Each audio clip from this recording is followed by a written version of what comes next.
Welcome sa ating munting YouTube channel. Please support my videos. Comment, like and subscribe po mga idolo. Maraming salamat po. Story present. Super Devo Uling System. Kabanata 731. It doesn't matter. Anyway, the Devo Uling space is shared. Naningkit ang mga mata ni Yezuan. Noon lang niya napagtanto na ang ulap ng Providence sa itaas ng ulo ng kanyang clone ay kulay pula. Tila kailangan niyang umalis sa Heaven's Prison kasama ang kanyang orihinal na katawan habang ang kanyang avatar ay nanatili sa Heaven's Prison. Una, gagastusin ko ang lahat ng aking kaloob at mag-iiwan ng 10,000. Pagkatapos, ang aking avatar ay aalis sa bilangguan ng langit at babalik ng ligtas. Nagplano si Yezuan sa kanyang puso. Ang orihinal na katawan ni Yezuan ay sumanib sa kanyang avatar at umalis sa Heaven's Prison. Sa pagkakataong ito, gugugulin niya ang lahat ng kanyang paglalaan hanggang sa naiwan na lamang niya ang 10,000. Nang makita siya ng pinakamataas na dakilang emperador na lumabas, sumunod siya sa likuran niya. Ang orihinal na katawan ni Yezuan ay sumanib sa kanyang avatar, ngunit ang asul na ulap sa itaas ng kanyang ulo ay asul pa rin. Dumating siya sa isang tindahan sa ilalim ng Sunflame Sacred Dynasty sa Greenfire City at ipinagpalit ang lahat ng kanyang asul na Providence para sa Heaven and Earth treasures, na nag-iwan sa kanya ng 10,000 lamang. Pagkatapos, bumalik siya sa kanyang tirahan. Lamon, sa sandaling ito, ang orihinal na katawan at avatar ni Yezuan ay nasa isang pinagsama-samang estado, kaya pareho silang maaaring mapabuti. Malayo pa ako sa pagiging rank 8 Great Emperor, pero hindi ako natatakot sa peak na Great Emperor ngayon. Napaisip si Yezuan at nanatili sa bahay ng 3 araw. Pagkaraan ng 3 araw, ang pinakamataas na dakilang emperador ay kumatok sa kanyang pintuan at sinabing, "Mababang kapatid, maaari ka nang umalis." Si Yezuan, na nagpapahinga sa bahay, ay agad na umupo nang marinig ang balita. Maaari siyang umalis, na ang ibig sabihin ay nasa Wind Dragon / nga ang relic key. Kalimutan mo na to, hindi dapat ako masyadong umasa. Umiling si Yezuan, wala siyang lakas na pumunta sa isang relic na kahit isang half-step supreme ay pinagnanasaan. At saka, hahayaan ba nila siya? Nang buksan ni Yezuan ang pinto, umalis na ang pinakamataas na Great Emperor. Ngayon, oras na para umalis si Yezuan. Mayroon akong 10,000 Providence. Papalitan ko ng prison release token para makaalis ang avatar ko sa Heaven's Prison at makabalik ng ligtas. Habang iniisip ni Yezuan sa kanyang sarili, agad siyang pumunta para makipagpalitan ng release order at release document. Siya lang ang nakakagamit ng dokumentong nakaalis sa kulungan na nakalagay sa mukha niya. Gayunpaman, ang clone ay siya pa rin, kaya hindi mahalaga. Pagkatapos, sumanib si Yezuan sa kanyang katawan at umalis sa Greenfire City. Pagkatapos, nakahanap siya ng isang lugar kung saan walang tao at lumikha ng isang clone. Siya ay may clone ulo sa exit point. Ang kanyang orihinal na katawan, sa kabilang banda, ay patungo sa lokasyon ng huling labanan sa pagitan ng Sunflame Holy Dynasty at ng Great Yuan Holy Dynasty. Dahil ang Devo Uling space ay ibinahagi, gusto niyang samantalahin ang oras na bumalik ang kanyang clone sa Eastern Continent para makakuha ng mas maraming Great Emperor's Will. Ang huling labanan ay magaganap sa loob ng 3 araw. Ang Sunflame Sacred Dynasty ay nakabuo na ng hukbo ng 10,000 katao. Lahat sila ay mga matataas na antas na Great Sovereigns. Magkakaroon pa nga ng half-supreme experts. Sok. Dumating na si Yezuan malapit sa lokasyon ng huling labanan. Hindi mabilang na mga tao ang nagtayo ng kampo dito, naghihintay sa pagsisimula ng labanan. Kasabay nito, ang kanyang clone ay umalis na sa Heaven Prison at naghahanda na tumawid sa Death Desert at bumalik sa Eastern Continent. Ang Death Desert ay larong pambata lang sa akin ngayon. Inutusan ni Yezuan ang kanyang clone na pumasok sa Death Desert. Gayunpaman, bago iyon, nais ng kanyang orihinal na katawan na pumunta sa teritoryo ng Great Yuan Holy Dynasty at makapasok sa rank 8 Great Sovereign. Kasabay nito, maaari siyang makakuha ng ilang Great Emperor's Will para sa iba na makalusot. Gayunpaman, hindi ito kailangan nina Song Suijing at Song Kaiju. Hanggat mayroon silang sapat na mapagkukunan ng paglilinang, maaari silang makalusot ng mabilis. Pagkatapos gumawa ng desisyon, ginamit ni Yezuan ang ground shrink para makapasok sa teritoryo ng Great Yuan Holy Dynasty. Ang huling labanan ay malapit na, kaya ang dakilang Yuan Holy Dynasty ay nagtipon ng malaking bilang ng mga tropa. Ang mga naglakas loob na humanap ng gulo sa mga tropang ito ay karaniwang mga eksperto. Si Yezuan ay napakalakas ngayon. Hanggat hindi siya nakatagpo ng Half-Step Supreme, magiging maayos siya. May isang 100-men battalion doon. Biglang inilabas ni Yezuan ang kanyang ulo at tumingin. Ang isang 100-men battalion ay maaaring magkaroon ng rank 8 Great Sovereign General. Hindi magkakaroon ng rank 9 na Great Sovereign Marshal. Kahit na mayroong 10 rank 8 Great Sovereigns, hindi sila magiging kasing banta ng isang rank 9 na Great Sovereign. Dahil iyon ang kaso, hindi na niya kailangang magtago. Direkta niyang isiniwalat ang kanyang tunay na anyo at sinisingil. Atake ng kaaway. Bagamat mabilis si Yezuan, agad na nakilala ng Great Yuan Army ang Providence sa itaas ng kanyang ulo. So what if makita mo ako? Malamig na sumangot si Yezuan at pumasok sa kampo. Sa susunod na sandali, ang kampo ng Great Yuan Army ay napuno ng pagdanak ng dugo. Kasabay nito, mabilis na nagpadala ng hudyat ang kampo ng Great Yuan Army para humingi ng reinforcements. Sa kasamaang palad, hindi nila naharang ang espada ni Yezuan. Wala pang 10 segundo, ang 100-men battalion ay winasak ni Yezuan. Ang dalawang Great Yuan General na namamahala ay pinatay ni Yezuan. Daan-daang Chen Kun rings at daan-daang probidensya ng kaaway. Bago dumating ang mga eksperto ng kalaban, nakatakas na si Yezuan. Sa sandaling ito, muling naging berde ang Providence sa itaas ng kanyang ulo. Isang hakbang na lang ang layo niya mula sa pagpasok sa rank 8 Great Sovereign. Hanggat makapasok ako sa rank 8 Great Sovereign, walang sinuman sa Void God Realm ang magiging katapat ko. Kung makapasok ako sa rank 9 na Great Sovereign, baka makalaban ko ang Half-Step Honorable. Si Yezuan ay puno ng kumpiyansa. Gamit ang dual space, iba't ibang ultimacies, at bloodline, nagkaroon siya ng lakas na hamanin ang mga mas mataas na ranggo. Sa sandaling ito, hinahanap niya ang kanyang susunod na target. Hanggat nawasak niya ang isa pang kampo, magagawa niyang makapasok sa rank 8 Great Sovereign. Oh, isang kampo na halos 3 beses ang laki. Baka may rank 9 na Great Sovereign Marshal. Nakahanap si Yezuan ng isa pang target, ngunit sa pagkakataong ito, nag-alinlangan siya. Ang kampo sa harap niya ay 3 beses ang laki ng nauna. Baka may rank 9 na Great Sovereign sa loob. May mga pagkakaiba sa lakas sa pagitan ng rank 9 na Great Sovereigns. Wala siyang pakialam sa mga ordinaryong rank 9 na Great Sovereigns, ngunit natatakot siyang makatagpo siya ng pick Great Sovereign. Bagamat tiwala siya na makakaharap niya ang isang pick Great Sovereign, kung hindi niya masisira ang kampo sa loob ng kalahating minuto, maaaring maakit nito ang atensyon ng mga nakapaligid na eksperto. Pagkatapos ng lahat, ito ay isang mapagpasyang labanan, at maaaring magkaroon ng Half-Step Honorable. Kaya naman gumawa siya ng plano para sa kanyang sarili. 10 segundo, pupunta siya doon, at pagkatapos ng 10 segundo, atras siya. Ito ay katulad ng isang bihasang mamamatay tao. Kung nabigo ang unang pag-atake, agad siyang atras. Patayin. Agad na sumugod si Yezuan patungo sa kampo kasama ang daan-daang tao. Atake ng kaaway. Natuklasan ng isang kapitan ng dayuan si Yezuan, ngunit sa sumunod na sandali, siya ay pinatay ni Yezuan. Wala nang panahon si Yezuan para kolektahin ang kanyang Chen Kun ring, at direktang pinatay ang kanyang pagpasok sa kampo. Isa pang pagdaloy ng dugo ang naganap. Ang digmaan sa pagitan ng dalawang Great Sage Dynasties ay nag-iwan ng milyon-milyong bangkay, at damaloy ang dugo sa libu-libong milya. Ang bilang ng mga namamatay sa Heaven's Prison ay nasa 10-10 milyon bawat taon. Ilang taon, maaari pa nga itong umabot sa 100 milyon. Bawat dakilang dinastiyang sage ay may mga dalubhasa sa Supreme Being na nakapasa sa Supreme Being Tribulation. Ang mga Void God Realm Kings at Void God Realm Emperors ay walang iba kundi ang Canon Father sa mata ng mga dalubhasa sa Supreme Being.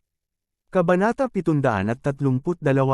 1 segundo. 2 segundo, 3 segundo, si Yezuan ay pumasok sa kampo ng dayuan.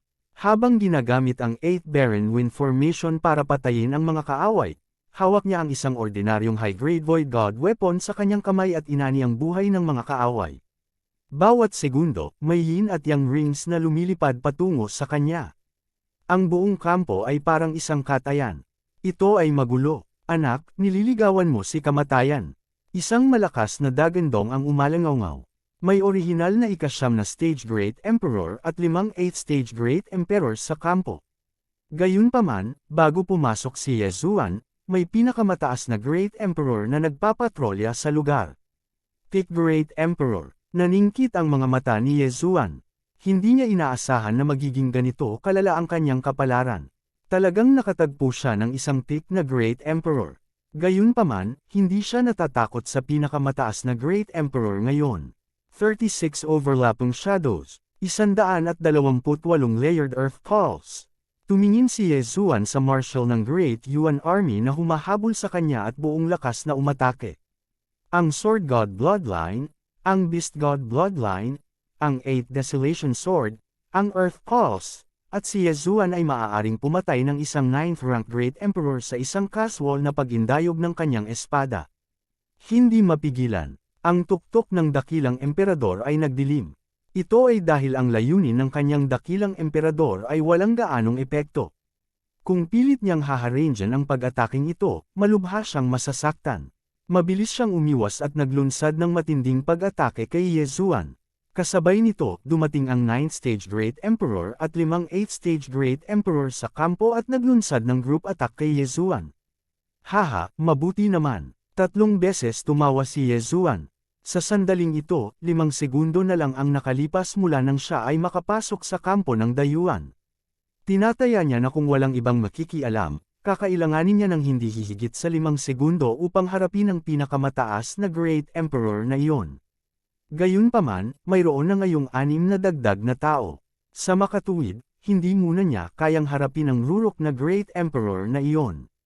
Kinailangan niya munang harapin ang iba pang 6. 8th Baron Wind Formation, Go! Ang bawat isa sa 8 Desolate Swords ay naglalaman ng 128 layers ng Great Earth Pulse. Isang 9th Order Great Emperor lang ang halos hindi makatiis. Gayunpaman, hindi ito maarang ng iba pang 5 8th Stage Great Emperors. Boom! Boom! Boom! Habang nakikipaglaban si Yezuan sa pinakamataas na Great Emperors, ginamit niya ang 8 Desolate Sword para patayin ang 5 rank 8 Great Emperors. Kasabay nito, kinokontrol niya ang kanilang mga interspatial ring upang lumipad patungo sa kanya. Sa ilalim ng gayong mga kalagayan, ang pinakamataas na Great Sovereign at ang iba pang Type 9 Great Sovereign ay walang pakialam sa mga storage ring at nakatutok sa pag-atake kay Yezuan. Ngunit hindi nila inaasahan na si Yezuan ay magkakaroon ng sistema ng paglamon. Ding! Nakalusot ang host. Ang host ay isa ng rank 8 Great Emperor. Tumunog ang system notification. Ang seryosong mukha ni Yezuan ay hindi maiwasang magpakita ng bakas ng masamang ngiti. Mamatay. Matapos masira, ang lakas ni Yezuan ay tumaas ng malaking margin, at direkta niyang nilaslas ang 9th Order Great Emperor.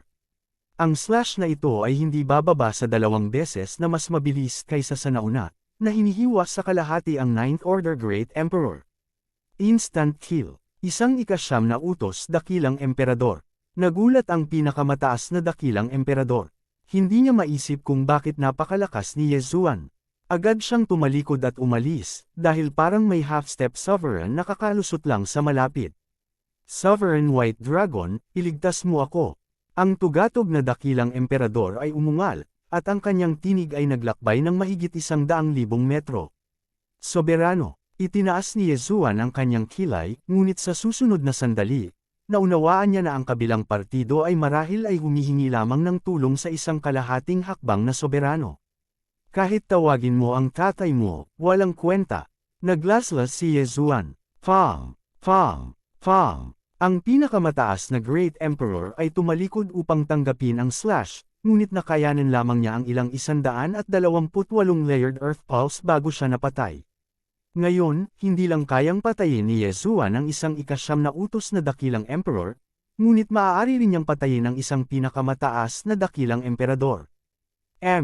Mabilis na sumugod si Yezuan at kinuha ang mga special na singsing ng pinakamataas na Great Emperor at ng Ninth Order Great Emperor, pagkatapos ay mabilis na bumulusok sa lupa. Ang pinakamataas na Great Emperor ay humingi ng tulong mula sa isang kalahating hakbang na Supremo.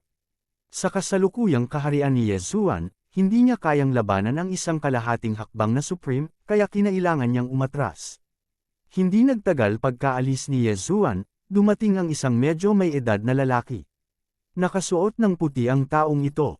Kung narito pa si Yezuan, tiyak na makikilala niya ang nasa katanghaliang gulang na lalaking ito bilang pinakamataas na Great Emperor na humabol sa kanya noon. Kahit isang peak na Great Emperor ang bumagsak, sino ang gumawa nito? Nang bumagsak sa lupa ang nasa katanghaliang gulang na lalaki, bigla siyang nakaramdam ng pamilyar na aura. Sa sumunod na sandali, kumislap ang kanyang mga mata. Itong aura, ang brat na yan. Biglang lumakas ang aura ni Sovereign White Dragon. Lumingon siya para tingnan ang takot na mga commander ng hukbo ng dayuhan at sumigaw. Kayong mga lalaki, sino ang nakakita sa mukha ng batang iyon? Ang mga eksperto ng Great Yuan Army ay nagtago lahat. Gayunpaman, sa mga taong naruroon, iilan pa rin ang nakakita sa mukha ni Yezuan. Dali-dali nilang inilarawan siya sa sarili nilang mga salita. Bastard brat, isaalang-alang mo ang iyong sarili na maswerte na tumakbo ng mabilis. Ang Sovereign White Dragon ay hindi napigil ang umungol sa kanyang puso. Pagkatapos ng lahat, pinatay ni Yezuan ang kanyang nakababatang kapatid. Huff, napakalakas na aura, dapat itong Sovereign White Dragon.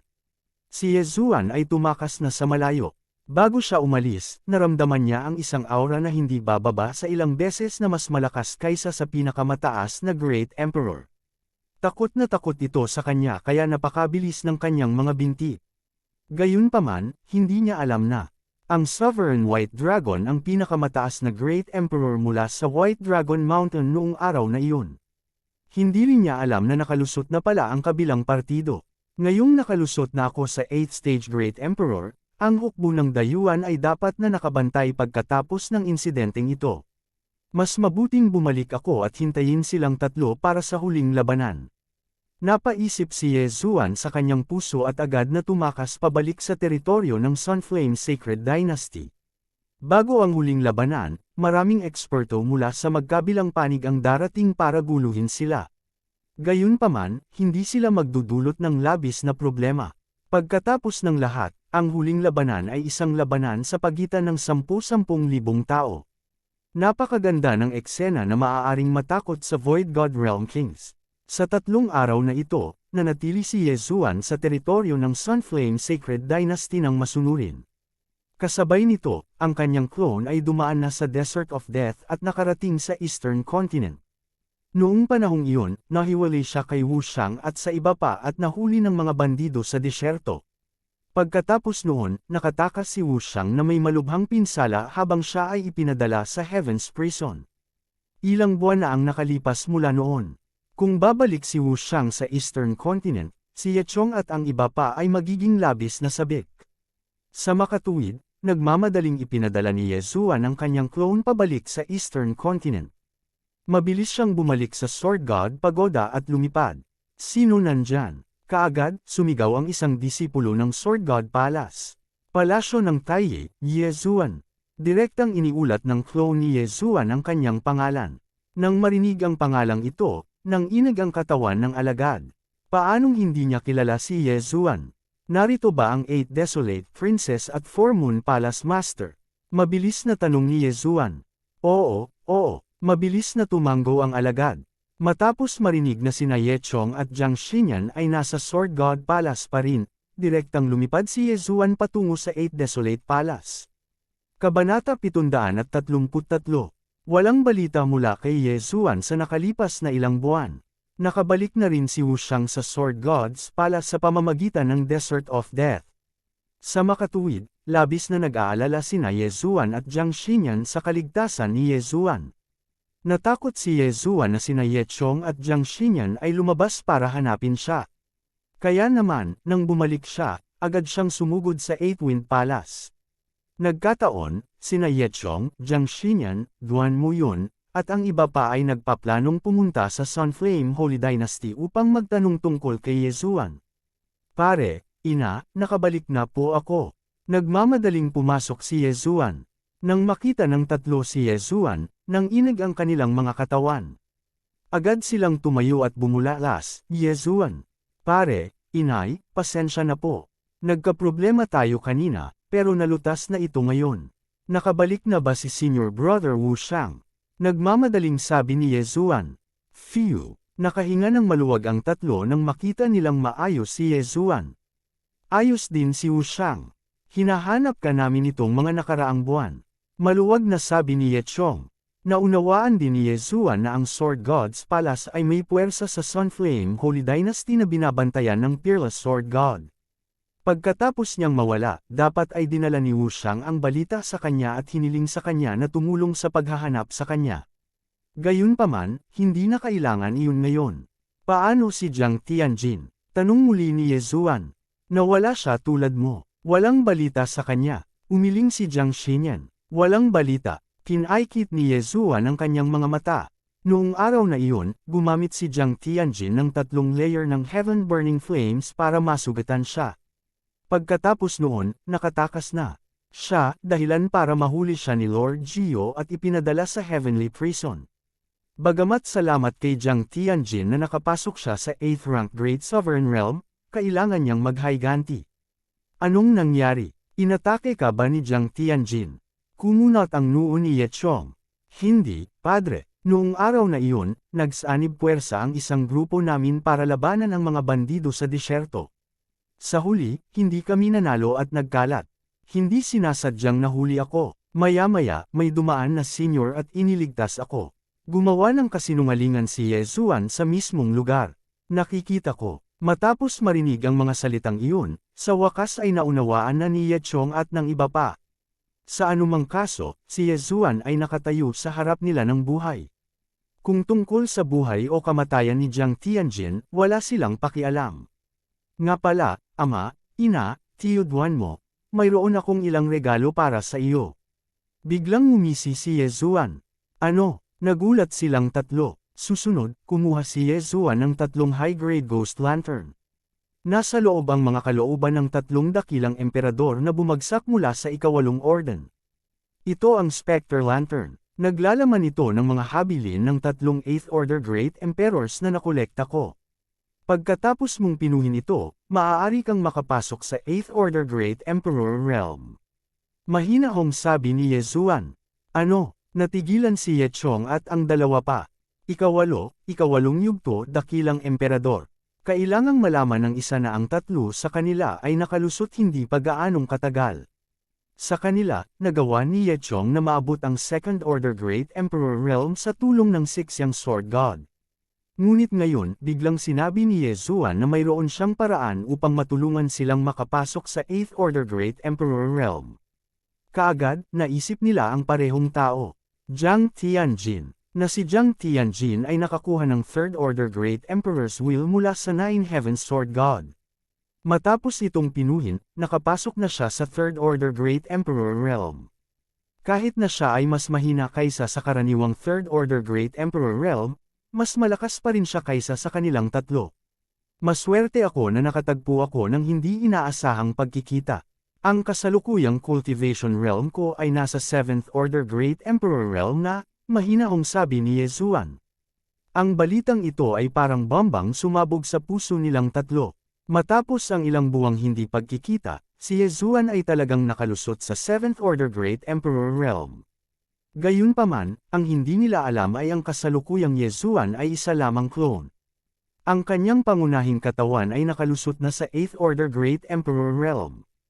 Hanggat sumanib siya sa kanyang clone, ang kanyang clone ay makakalusot din sa 8th Order Great Emperor Realm. Siyempre, padre, kung gusto mong magtanim ng mag-isa, matutulungan kita na makakuha ng cultivation resources. Nagpatuloy si Yezuan. Hindi niya pinipilit silang makapasok sa 8th Order Great Emperor Realm. Iyon ay isang mungkahi lamang. Hinayaan niya silang 3 na pumili ng sarili nilang desisyon. Although this is a forced breakthrough, my family is already reunited. I don't have the motivation that I had back then. So, I'll choose to refine it. Diretsong sabi ni Ye Chong. Ang Nine Heavens Sword God ay isa lamang Fifth Order Great Emperor, ngunit palagi siyang humahatak ng mahabang mukha. Kung makalusot tayo, kailangan niyang magpatalo kapag nakita niya tayo. Si Duan Mo yun din ang pumili. Aayusin ko rin. Kung mag-isa akong maglilinang, sino ang nakakaalam kung gaano katagal bago ako makapasok sa 8th Order Great Emperor Realm? Sabi ni Jiang Xinyan. Nang marinig na silang tatlo ay nagkakaisang pinili na pinuhin ang kalooban ng 8th Order Great Emperor, ngumiti si Yezuan ng may kasiyahan. Ang kalooban ng 8th Order Great Emperor ay simula pa lamang. Sa hinaharap, makukuha niya ang kalooban ng 9th Order Great Emperor at aalagaan ang lahat sa tuktok ng Great Emperor Realm. Dati, dahil sa White Dragon Sovereign, kinuha lang ni Yezuan ang Chen Kun Ring at umalis. Kapag dumating ang oras para sa huling labanan, tiyak na mangolekta siya ng malaking halaga ng kalooban ng dakilang emperador at palalakasan ang kanyang pamilya. Kaagad, nagsimula silang tatlo na pinuhin ang kalooban. Nakabantay si Yezuan sa gilid. Hihintayin niyang matapos silang tatlo sa pagdadalisay bago tumungo sa Chaotic Astral Ocean para tingnan ang sitwasyon. Habang nililinas ng tatlo sa kanila ang kalooban, sa malayong Heavenly Prison, sa wakas ay nagsimula na ang huling labanan. Woo! Woo! Woo! Isang busina ng bugle ang tumunog. Ang Sunfire Army at Great Yuan Army sa magkabilang panig ng huling labanan ng Heavenly Prison ay handa nang umalis. Ang dalawang hukbo ay nagpadala ng 20,000 lalaki bawat isa. Bilang karagdagan, ang dalawang Great Sage Dynasties ay nagpadala ng 10,000 lalaki bawat isa. Lahat sila ay hindi bababa sa 6th Order Great Emperors. Napaka-engrandi ng eksena. Sa sandaling ito, mahigpit na hawak ni Yezuan ang 8th Desolate Sword, naghihintay na lumitaw ang pinuno. Malapit nang magpino sina tatay at inay. Ngayon, pupunta ako at kukuha ng testamento ng ika-9 na utos ng dakilang emperador. Sa Heavenly Prison, kumikinang ng maliwanag ang mga mata ni Yezuan. Kahit na ang kanyang avatar ay isang 7th Order Great Emperor lamang, hindi ito mahalaga.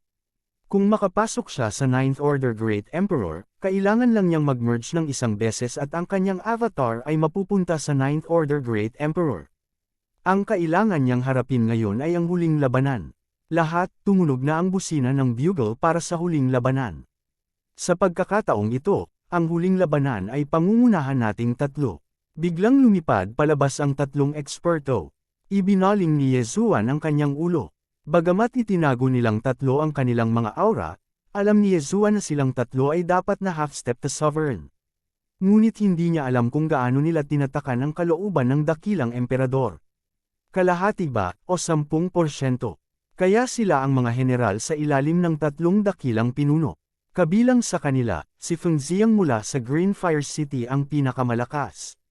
Nabalitaan ko na tinatakan na niya ang 10% ng kalooban ng dakilang emperador. I wonder kung aling tatlong half-step to sovereign the Great Yuan Sacred Dynasty ang ipapadala. Half-step to sovereign will only lead US. Ang mga kalaban nila ay half-step to sovereign lang. Hindi sila makikialam sa labanan sa pagitan ng empty gods. Hindi mahalaga kung sino ang dumating. Hindi mo masasabi yan. Kapag nanalo ang leader natin, it will be a great boost to our morale. Kabanata 734. Ang mga tao sa ibaba ay nag-uusap sa pananahimik na boses. Ang grupong ito ng mga tao ay karaniwang gumagalaw sa mga grupo. Kung sumiklab ang away, kaya nilang alagaan ang isa't isa. Ang isang taong tulad ni Yezuan, na kumilos ng mag-isa, ay maaaring isang makapangyarihang eksperto o isang taong may hindi kumpletong utak. Woo! Muling umalangaw sa langit ang tunog ng busina ng bugle. Magsisimula ang huling labanan nang tumunog ang ikatlong busina. Mahigpit na hinawakan ni Yezuan ang 8th Desolate Sword. Nais niyang narito ang kanyang doppelganger. Sa ganoong paraan, madodoble ang kanyang lakas. Woo! Sa wakas, tumunog ang ikatlong busina. Ang mga tao mula sa Sunflame Sacred Dynasty at ang Great Yuan Sacred Dynasty ay nanginig. Agad silang nagsisigawan at nagsimulang tumakbo. Sa wakas magsisimula na, namilog ang mga mata ni Yezuan. Sa pagkakataong ito, magsisimula na siya ng patayan. Mabilis niyang ginamit ang Earth Shrink Ultimacy at lumubog sa lupa. Napakadelikado na makihalubilo sa karamihan. Kinailangan niyang makarating sa gilid ng larangan ng digmaan para hindi siya mapaligiran. Gayunpaman, ang kanyang layunin ay pareho sa iba, ang gumawa ng pagpatay at umalis. Patayin. Ang bawat isa mula sa Sunflame Sacred Dynasty at ang Great Yuan Sacred Dynasty ay sumigaw ng parehong salita habang sinisingil nila ang isa't isa. Violent Army, go! Whirling Dragon Army, go! Violent Thunder Army, go! Sigaw ng Half-Step Supreme Being sa langit. Ang Violent Thunder Army ay isang nakatagong hukbo na binuo ng Sunflame Sacred Dynasty. Lahat sila ay Fire Attribute Great Emperors na nakaunawa sa Raging Flames Ultimacy. Ang Whirling Dragon Army ay binuo ng Wind Attribute Great Emperors. Para sa Violent Thunder Army, sila ay natural na Lightning Attribute Great Emperors. Kabilang sa mga ito, ang Whirling Dragon Army at ang Violent Thunder Army ay nagdagdag ng hanggang wala pang 100 tao. Ang hukbo ng Sunflame Sacred Dynasty ay nasa pagbuo. Nanguna sila at nag-set up agad ng defensive layer. Agad na ginamit ng Violent Thunder Army, Whirling Dragon Army, at Violent Thunder Army ang kanilang mga ultimacies. Raging Flames Ultimacy, Bagyo ng Kamatayan, napakaraming kulog ng langit. Ang tatlong ultimacies ay nagsimulang bambahin ang kanilang mga kalaban. Ang unang alon ng mga pag-atake ay upang makita kung kaninong depensa ang unang masisira. Nakakatakot. Ito ang unang pagkakataon ni Yezuan na lumahok sa isang malaking labanan, at ang eksenang ito ay agad siyang nabigla. Ang eksenang ito ay parang katapusan ng mundo. Kahit na ang isang kalahating hakbang na Supreme Being ay nasa gitna ng dalawang hukbo, malamang na sila ay sisabog sa kawalan. Ang Half-Step Supreme Being ay nabuklod lamang sa kanilang mga katawan.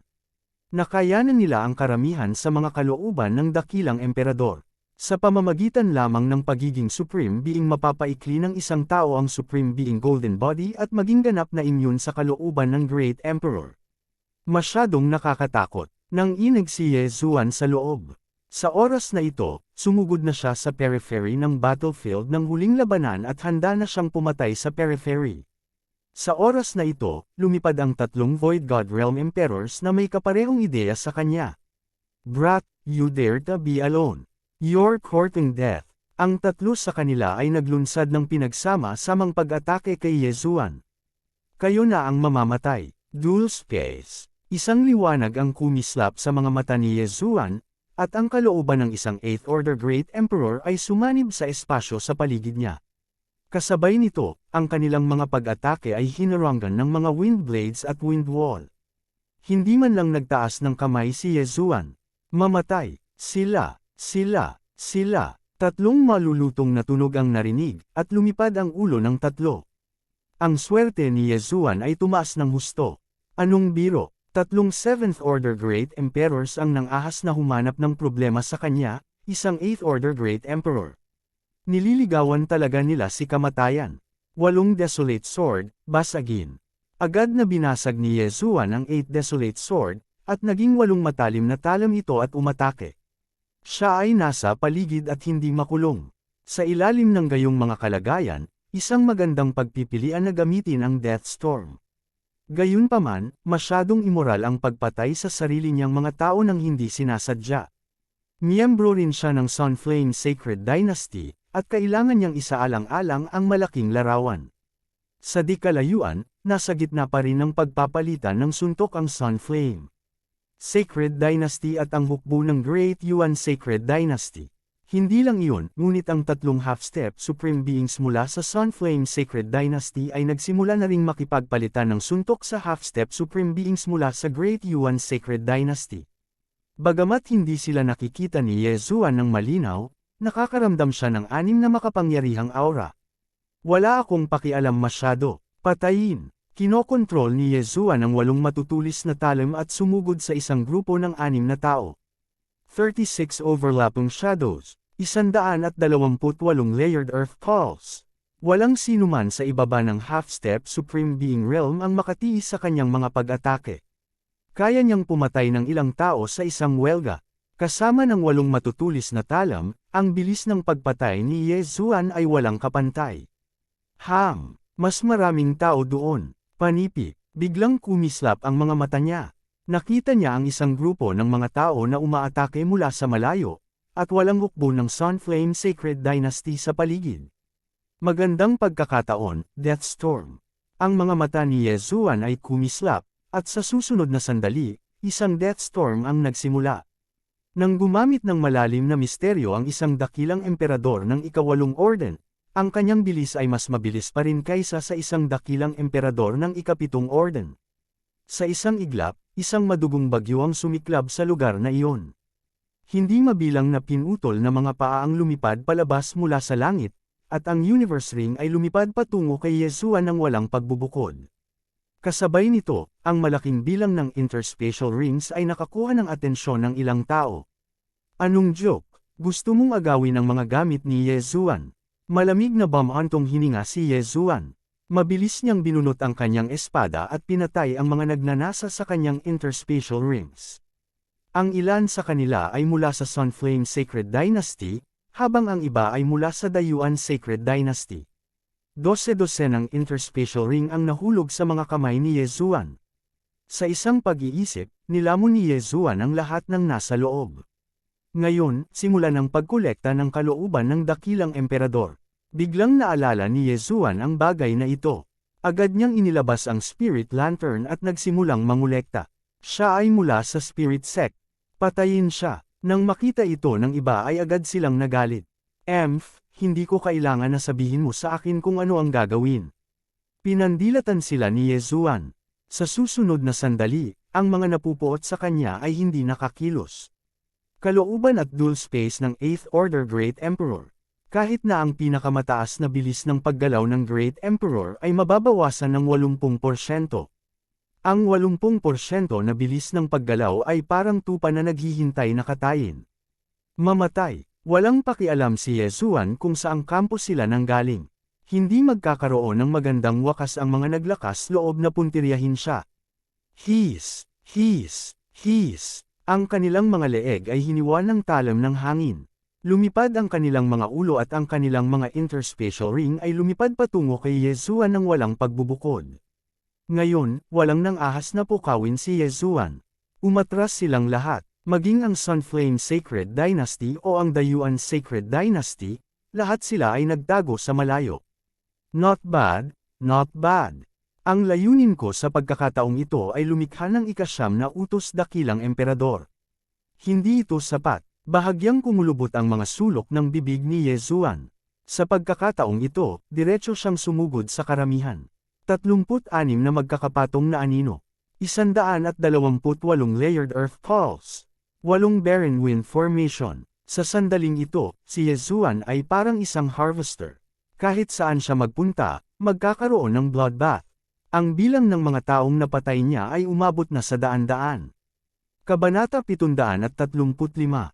Brat, huwag kang masyadong mayabang. Halika at mamatay ka. Tinutukan ng isang mataas na dakilang emperador si Yezuan at sinisingil. Masobrahan mo ang iyong sarili. Mamatay ka. Casual na naglunsad si Yezuan ng sunod-sunod na pag-atake. Sa loob ng 36 na magkakapatong na anino, maaari na niyang pagsamahin ang 128 layer ng Earth Pulse ng 20 beses, na napakalakas. Bilang karagdagan sa paghihigpit ng dalawahang espasyo, ang pinakamataas na dakilang emperador na ito ay hindi makaiwas sa oras at maaari lamang mapigil ang mga pag-atake. Bang! Ang tik na sandata ng dakilang emperador na ito ay nag-vibrate ng libu-libong beses sa isang iglap. Nanginginig ang magkabilang braso niya to the point na bali ang buto niya. Pagkatapos, pinatay siya ng natitirang puwersa ng 36 na magkakapatong na anino. Si Yezuan ay mabilis na sumugod at kinuha ang pinakamataas na kalidad na Spirit Lantern upang mapanatili ang pinakamataas na kalooban ng dakilang emperador na ito. Bagaman ang pagpinos sa kalooban ng isang dakilang emperador ay mas mahina kaysa sa normal na pagbagsak, sapat na iyon.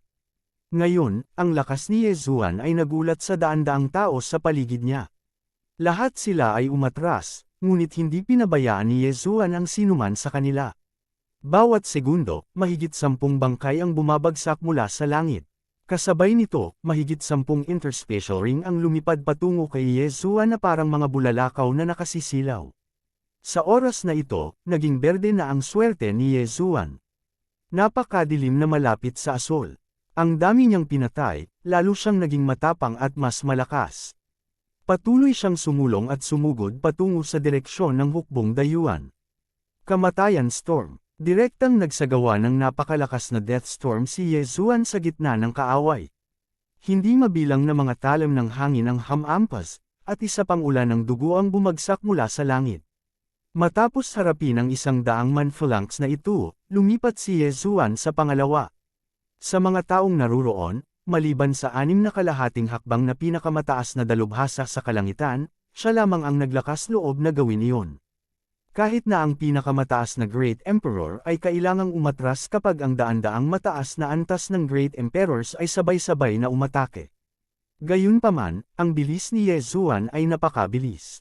Kahit na may makatama sa kanya, mawawasak sila ng 128 layers ng Earth Pulse na sumanib sa kanyang ikawalong antas na Great Emperor Wheel. Wala pang kalahating minuto, nasira ni Yezuan ang ilang square formations, at mahigit 1,000 Great Yuan Warriors ang nahulog. Nang makita ito ng 6 na kalahating hakbang na Supreme Beings, ang moral ng 3 Supreme Beings sa panig ng Sunflame Dynasty ay tumaas. Napakalakas. Saan nanggaling ang taong ito? Naintindihan niya talaga ang dual space. Kasama siya rito, tiyak na mananalo ang Sunflame Holy Dynasty sa huling laban ngayong taon. Talagang hindi masama ang pananaw ng City Lord. Napakalaki ng kapangyarihan ng batang ito. Talagang nagawa niyang pamunuan ang mahusay na labanang ito. Kumislap ang mga mata ng isa sa half-supreme being.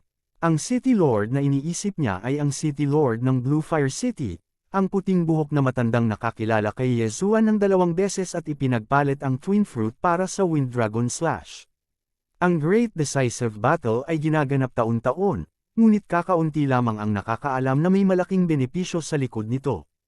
Ang Sunfire Holy Dynasty laban sa Great Yuan Holy Dynasty. Ang sinumang nanalo sa huling labanan ay makakakuha ng malaking halaga ng swerte mula sa kalaban at magiging mas malakas. Noong nakaraang taon, nanalo ang dakilang Yuan Holy Dynasty. Gayunpaman, ang taong ito ay naiiba. Sa Great Decisive Battle, nagkasundo ang magkabilang panig na maaari lamang silang magpadala ng 20,000 Great Yuan na sundalo at 3 half-step Supreme Beings. Gayunpaman, sa pagkakataong ito, nagpakita si Yezuan, kaya hindi nila alam kung sino ang mananalo sa huli.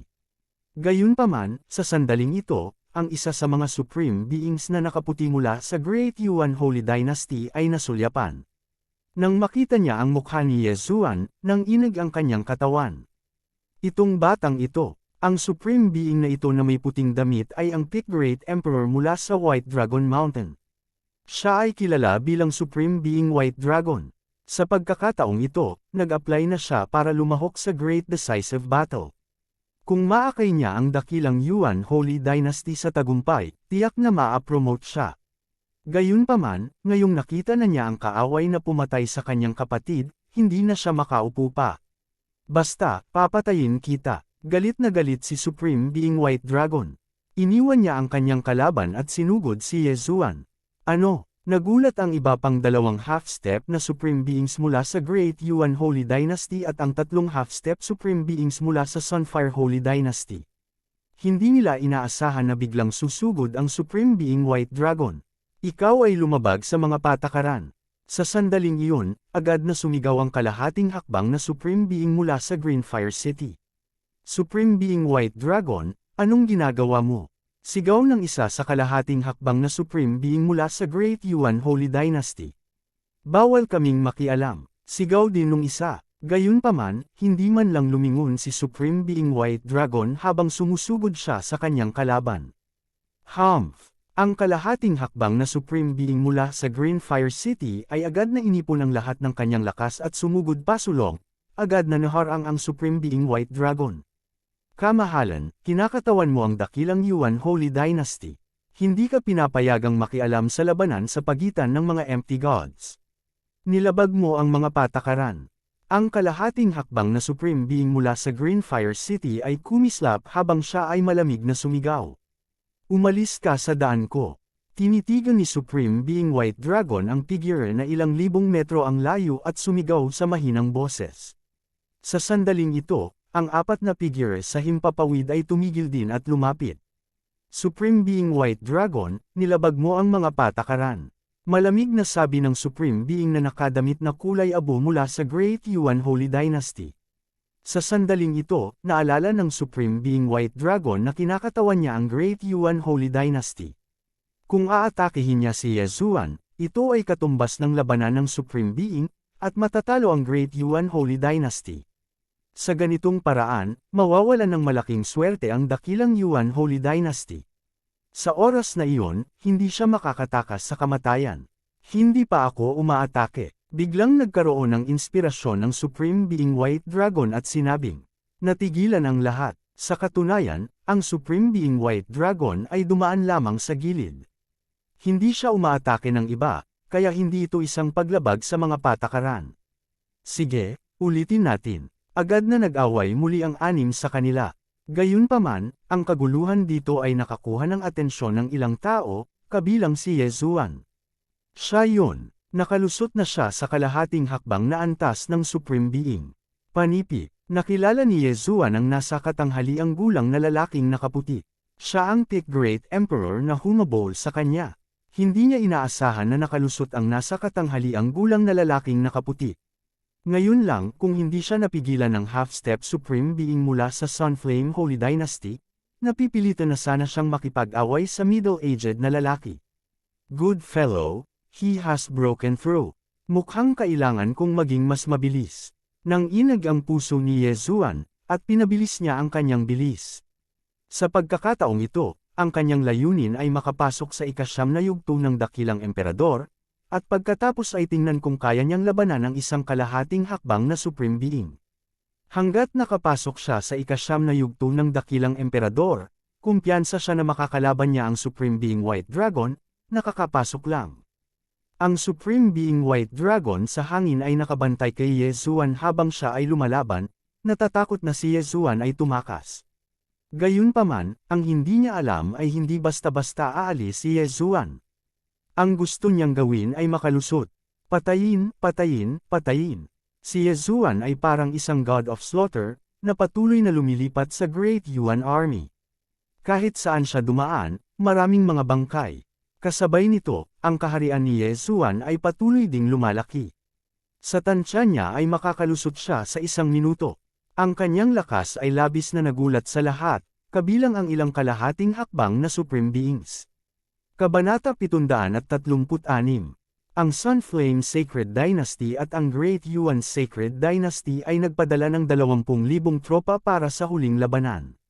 Gayunpaman, hindi bababa sa 2 hanggang 3,000 sa kanila ang namatay sa kamay ni Yezuan.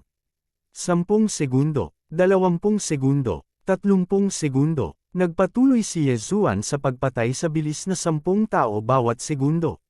Halos lahat ng mga taong dumating upang lumahok sa malaking labanan ay nagbigay ng kanilang kayamanan sa iba o ibinaon ito. Gaano man ito kasama, ginugol pa rin nila ang lahat ng kanilang kapalaran, kaya't wala silang gaanong yaman. Kailangang pumatay ni Yezuan ng malaking bilang ng mga kaaway para makalusot. Sa kabutihang palad, walang kakulangan ng mga tao sa huling labanan. Ding! Nakagawa ng tagumpay ang host. Isa na ngayong 9th stage Great Emperor ang host. Matapos mapatay ni Yezuan ang mahigit 3,000 tao, sa wakas ay nakarinig siya ng isang abiso. Matapos marinig ang abiso, bahagyang kumunat ang mga labi ni Yezuan. Bagamat may pagkakaiba lamang ng 1 yugto sa pagitan ng ika-9 na yugto ng dakilang emperador at 1 ika-8 yugto ng dakilang emperador, ang lakas ng isang tao ay tataas. Sinulyapan niya ang 6 na tao sa ere, lalo na ang puting figure. Nagpakita siya ng kakaibang ekspresyon. Pinalaki niya ang sitwasyon at napagtanto na ang magkabilang panig ay nasa isang pagkapatas pa rin. Kaya naman, nag-alinlangan siya. Isang half-step supreme martial artist ang tinataka ng kalooban ng dakilang emperador sa kanilang katawan. Malakas ang pangangatawan nila at kayang sunugin ang kanilang true chi nang walang anumang pinsala. Ang kanilang lakas ay kahit ilang beses na mas malakas kaysa sa isang peak supreme martial artist. Iniisip ko kung kaya kong labanan ang Sovereign White Dragon gamit ang aking kasalukuyang lakas. Naisip ni Yezuan sa kanyang puso. Sa katunayan, hindi siya kumpiyansa sa sarili niyang lakas. Pagkatapos ng lahat, ito ay isang hamon na nangangailangan sa kanya upang malampasan ang isang buong yugto. Gayunpaman, mayroon ding kalaban ang Sovereign White Dragon. Kung sumali siya, makakatulong siya. Gayunpaman, napakaraming mga kaaway sa ibaba. Bakit kailangan niyang pumunta doon ng maaga?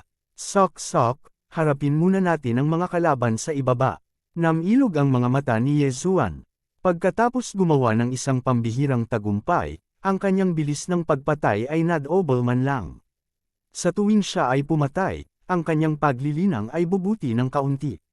Kung kaya niyang patayin ang lahat ng naroroon, baka makalusot siya sa Peak Supreme Martial Artist. I don't have any breakthrough items for now. Let's break through to the Peak Supreme Martial Artist first. Binantayan ni Yezuan ang 6 na half-step Supreme Martial Artists habang siya ay walang kabuluhang pumatay. Sa loob ng 1 minuto, maaaring pumatay si Yezuan ng higit sa 1,000 tao. Sa sandaling ito, ang moral ng hukbo ng dayuhan ay bumagsak, at marami sa kanila ang tumakas. Gayunpaman, hindi ito nakaapekto kay Yezuan. Sa mga tuntunin ng bilis, hindi kailanman natakot si Yezuan sa sinuman sa parehong antas. Sa sandaling ito, ang kanyang bilis ay hindi gaanong mas mabagal kaysa sa White Dragon Sovereign. Gayunpaman, nang si Yezuan ay nasa kalagitnaan na ng kanyang pagpatay, bigla niyang natuklasan ang isang kakaibang bangkay sa isa sa interspatial rings. Isang bangkay na ikinagulat niya. Halimaw na manlalaman. Ding! Nakakuha ang host ng isang advancement point. Maaaring umabant muli si Yezuan. Dati, ang kanyang Beast God bloodline ay nag-level up, kaya lahat ng kanyang Beast God bloodline ay nag-level up ng 1 beses. Ngayon, 4 na beses nang nag-level up ang agility niya. Gayunpaman, ngayon na siya ay pinagsama sa isa pang uri ng Gemini bloodline, isang bagong pagsulong na landas ang lumitaw. Ang unang landas ng ebolusyon ng Gemini bloodline ay ang pagsamahin ng orihinal na katawan sa avatar upang madagdagan ang lakas ng isang tao. Ang bawat ebolusyon ay magpapataas ng lakas ng isang tao ng 10%. Ang pangalawang opsyon ay gumastos ng 5 advancement points upang lumikha ng isa pang doppelganger. Hindi masama ang 10% strength, pero nasa Eastern Continent ang avatar ko, kaya hindi ko na ito madagdagan. Hindi masama ang paggawa ng isa pang avatar, pero kulang pa rin ako ng 4 na advancement points, kaya hindi ko muna ito isa sa alang-alang. Nag-isip sandali si Yezuan at gumawa ng desisyon. Ding! Nag-level up na ang agility ng Beast God bloodline. Kasalukuyang nag-level up ng 5 beses. Nang idagdag ni Yezuan ang advancement point sa kanyang agility, ang kanyang bilis ay tumaas ng isa pang 10%. Gayunpaman, ito ang bilis ng pagtakbo sa lupa, hindi ang bilis ng paglipad. Ngayon, ang kanyang bilis ay natural na tumaas ng 50%. Labanan natin to our heart's content. Si Yezuan ay umungal sa langit at sinimulan muli ang massacre. 100, 1,000, 2,000. Sunod-sunod na bumagsak ang mga bangkay mula sa langit. Ang larangan ng digmaan ng huling labanan ay napuno ng dugo at hindi mabilang na mga putol na paa. Ito ay digmaan. Nang makita ng 6 na half-step Supreme Martial Artist ang eksenang ito, ang iba ay natuwa, ang iba naman ay nag-aalala. Ang huling labanan ay talagang nahahati sa 2 bahagi. Ang isa ay ang labanan sa pagitan ng Empty God Realm Great Emperors, at ang isa ay sa pagitan ng 6 na half-step Supreme Martial Artists. Ang 6 na half-step Supreme Martial Artists ay kumakatawan sa Sunflame Sacred Dynasty at sa Great Yuan Sacred Dynasty, kaya hindi nila ma-atake ang iba. Gayunpaman, ang iba ay maaaring makagambala sa kanilang labanan. Sa sandaling ito, nagmamadaling bumalik si Yezuan at sumigaw, "Maaari ba akong lumahok sa labanan?" Hindi maganda. Ang half-step Supreme Martial Artists mula sa Great Yuan Sacred Dynasty ay nagulat. Sumulyap si Sovereign White Dragon at nakitang sumugod na si Yezuan. Oo. Malakas na sagot ng half-step Supreme Martial Artist mula sa Greenfire City. Hindi sila maaaring lumahok sa mababang antas ng labanan, ngunit maaaring makialam si Yezuan sa kanilang labanan. Sa kalangitan, Ang mga hukom ng dalawang Great Yuan Sacred Dynasties ay nanunood. Ang Great Yuan Sacred Dynasty ay natalo sa labanan sa ibaba. Kung matalo ang Great Yuan Sacred Dynasty sa labanan sa pagitan ng half-step Supreme Martial Artists, mawawala ng malaking swerte ang Great Yuan Sacred Dynasty. Matapos makuha ang pag-aproba, mabilis na sumugod si Ye Zuan. Alam niya kung sino ang kalaban niya. Iyon ay Sovereign White Dragon. Hinabol mo ako noong araw na iyon. Ngayon ang araw na mamatay ka. Sigaw ni Ye Zuan at walang kabuluhang inatake ang Sovereign White Dragon. 36 na magkakapatong na anino. 128 layers ng Earth's Pulse. Kahit na ang pangangatawan ng isang half-step Supreme Martial Artist ay mas malakas kaysa sa isang Peak Great Emperor, si Ye Zuan ay hindi lamang isang rank siyam na Great Emperor, ngunit mayroon din siyang iba't ibang bloodline. Ang bilis ng kanyang pag-atake ay hindi mas mabagal kaysa sa isang half-step Supreme Martial Artist. Damn it! Sampiin si Sovereign White Dragon sa kanyang puso. Nakalusot lang siya sa half-step Supreme Martial Artist. Bagamat kapantay niya ang kanyang kalaban, siya ay palaging dahado. Ngayong kasali na si Ye Zuan, na-pressure siya. Nang makita ng Sovereign in Green mula sa Sunflame Sacred Dynasty na si Ye Zuan ay sumali sa labanan, nagmamadali siyang sumigaw, "Little brother, pigilin mo siya. Ako ang magiging pangunahing attacker." Sige. Agad namang sumang-ayon si Ye Zuan. Alam pa rin niya na hindi siya isang Peak Great Emperor. Kumpara sa dalawa, medyo mahina pa siya. Sa makatuwid, siya ang namamahala sa pagpigil sa kanila. Gravitational Space, Wind Space, Rango siyam na Great Emperor Intent. Bagamat ang kalahating hakbang sa Sovereign Realm ay tinatakan na ang kalooban ng dakilang emperador sa kanyang katawan, ang White Dragon Sovereign ay katatapos lamang na pumasok, kaya ang kalooban ng dakilang emperador ang makapagtatatak lamang sa kanyang katawan. Sa makatuwid, ang dalawahang espasyo ni Ye Zuan ay may epekto pa rin sa kanya. Sa ilalim ng dual space, ang bilis ng Sovereign White Dragon ay nabawasan ng 10%. Damn you! Sampiin ang Sovereign White Dragon. Gayunpaman, hindi ito ang pinakamasamang bahagi. 8 Barren Wind Formation, Go! Kinokontrol ni Ye Zuan ang 8 matutulis na talim upang salakayin ang Sovereign White Dragon. Ang 8 matutulis na blades na ito ay naglalaman lahat ng 128 layers ng Earth's Pulse. Hindi sila naharang ng ordinary Peak Great Emperors. Gayunpaman, ang pinakamasama ay ang pag-atake ni Ye Zuan. Kabanata 737. Ang sunod-sunod na hiwa ay nag-iwan ng mahaba at maliwanag na anino habang patuloy silang umaatake sa Sovereign White Dragon. Kahit na sinunog ng Sovereign White Dragon ang kanyang True Chi at mas mabilis kaysa kay Ye Zuan, mas lalo siyang binugbog ng Cyan Robed Supremacy sa ilalim ng 3 layer ng pagsupil ni Ye Zuan. Paminsan-minsan, mapipilitan siyang harangan ng 36 na anino ni Ye Zuan. Tuwing namamanhid ang kamay niya, parang hindi na sa kanya ang buong braso niya. Si Ye Zuan at ang nakasuot ng Cyan na Supremacy ay humabol at lumaban habang sila ay umalis sa larangan ng digmaan. Peak Great Emperors, nasaan ang Peak Great Emperors? Halika at tumulong. Ang Sovereign White Dragon ay umungal habang siya ay tumatakbo. Talagang mayroong Peak Great Emperors sa panig ng Great Yuan Sacred Dynasty, ngunit pagkatapos makita ang lakas ni Ye Zuan, tumakbo na sila sa malayo. Sino ang maglalakas loob na tumulong? Nang makitang walang tumulong, nagkatinginan si Ye Zuan at ang nakasuot ng Cyan na Supremacy, at tumaas ang kanilang fighting spirit. Ngayon pa lang, ilang minuto nang naglalaban ang nakasuot na Cyan na Supremacy at Sovereign White Dragon, at mahirap sabihin kung sino ang nangunguna. Parehong nasunog ang kanilang True Chi hanggang sa 1/4. Gayunpaman, sa pagdaragdag ni Ye Zuan, ang True Chi ng Sovereign White Dragon ay mas mabilis na nasunog. Wala pang 1 minuto, maubos na ang kanyang True Chi.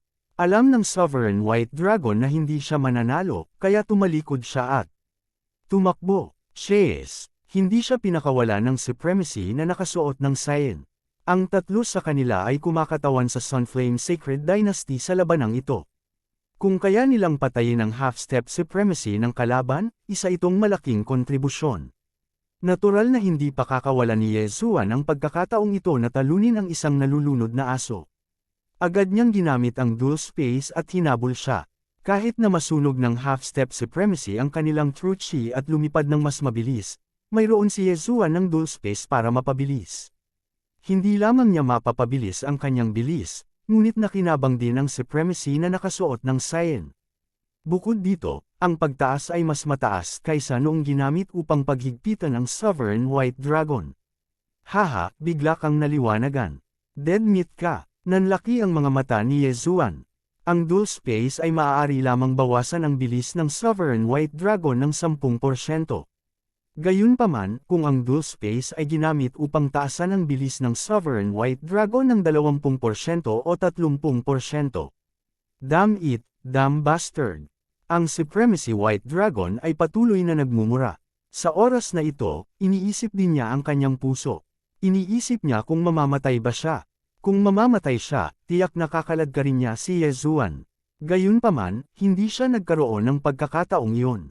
Ding! Ang tumibok na pulso ng mundo ay nag-evolve sa tumibok na pulso ng mundo. Ding, host! Sa oras na mag-react siya, hindi niya maiwasang tumigil. Nakita ng Asher Rogue Sovereign at ng White Dragon Sovereign na may mali kay Yezuan, ngunit sa sumunod na sandali, nagulat silang lahat. Malalim ang disintegrasyon. Si Yezuan ay mabangis na naglaslas gamit ang kanyang espada. Ang White Dragon Sovereign ay walang paraan para makaiwas at maaari lamang niyang kunin ang espada. Ang 256 na layer ng Throbbing Pulse of the Earth ay ang Disintegration Profound Meaning. Bagamat ngayon lang naintindihan ni Yezuan, maaari pa rin niyang pagsamahin ang Disintegration Profound Meaning ng 5 beses sa 36 overlapping images. Dati, maaari na niyang pagsamahin ang 128 waves of the Earth ng 20 beses. Ngayon, 5 beses na lang niya ma-fuse ang 256 na waves of the Earth. Bagamat tila nabawasan ng kalahati ang mga vibrations, ang kapangyarihan ay talagang ilang beses na mas malakas. Ang pinakamahalaga, ang Disintegration Profound ay nagkaroon ng Disintegration Effect. Gotcha! Ang high-rank Void God weapon ng Sovereign White Dragon na inalagaan niya ng ilang dekada ay biglang nabasag. Sa sumunod na sandali, pinalipad siya pabalik. Isang malaking butas ang bumukas sa kanyang dibdib, at bumulwak ang dugo. Ano? Nagulat si Sovereign Green Robe. Si Yezuan ay isa lamang 9th-stage Great Emperor. Gayunpaman, maaari niyang masaktan ang isang kalahating hakbang na Great Emperor sa isang strike. Talagang nakakatakot ang kanyang kapangyarihan sa pag-atake. Hindi siya mas mahina kaysa sa Sovereign Green Robe.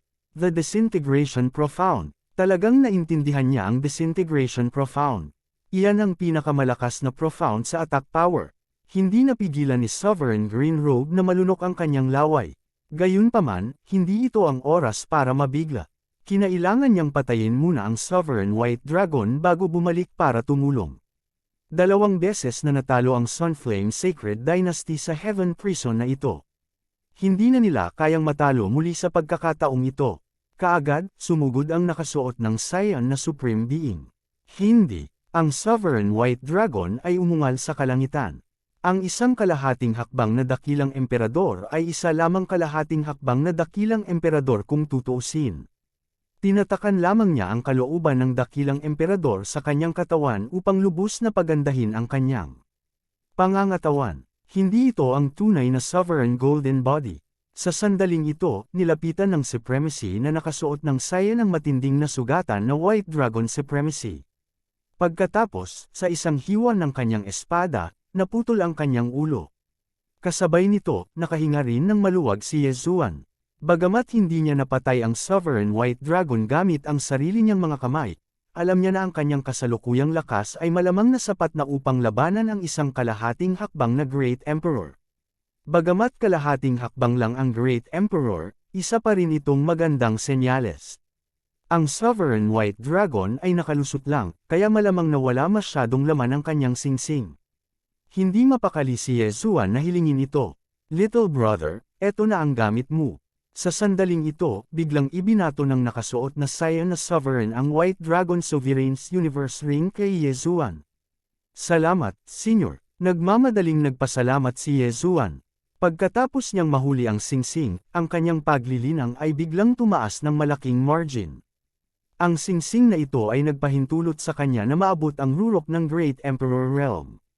Kasabay nito, narinig din niya muli ang notification ng system.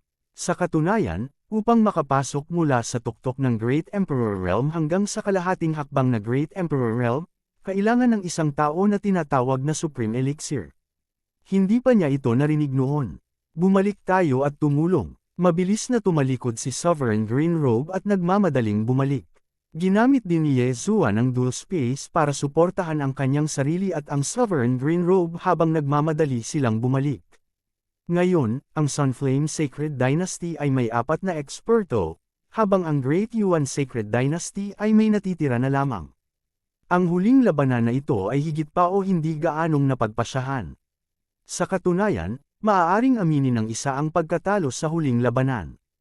Gayunpaman, isang tao lamang mula sa bawat panig ang kwalipikadong kumatawan sa sagradong dinastiya.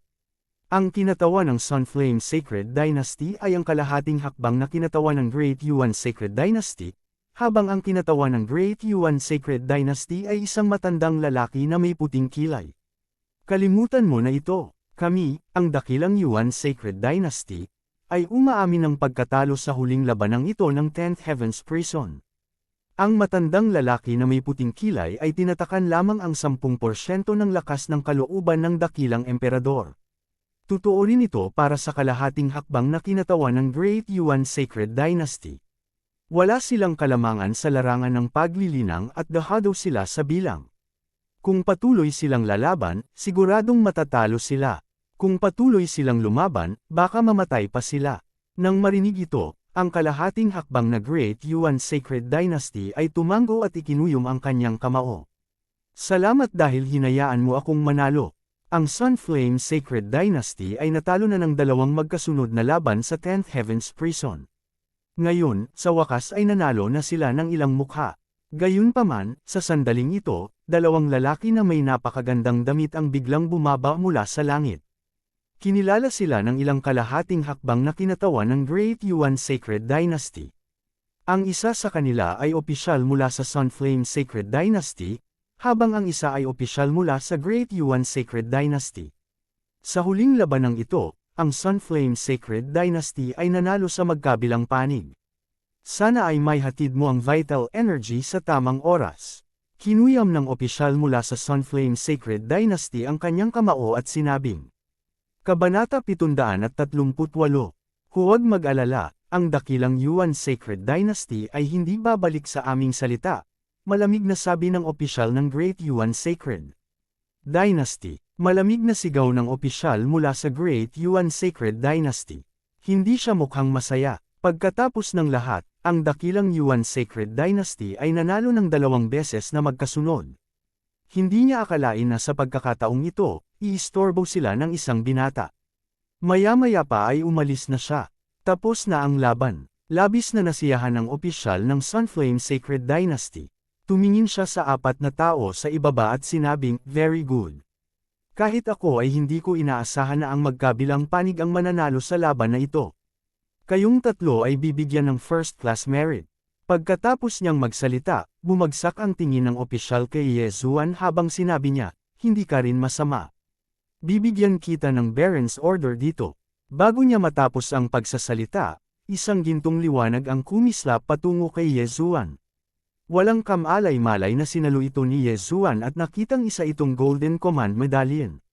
Isang Baron Badge. Ano iyon? Hindi pa nakaka-recover si Ye Zuan.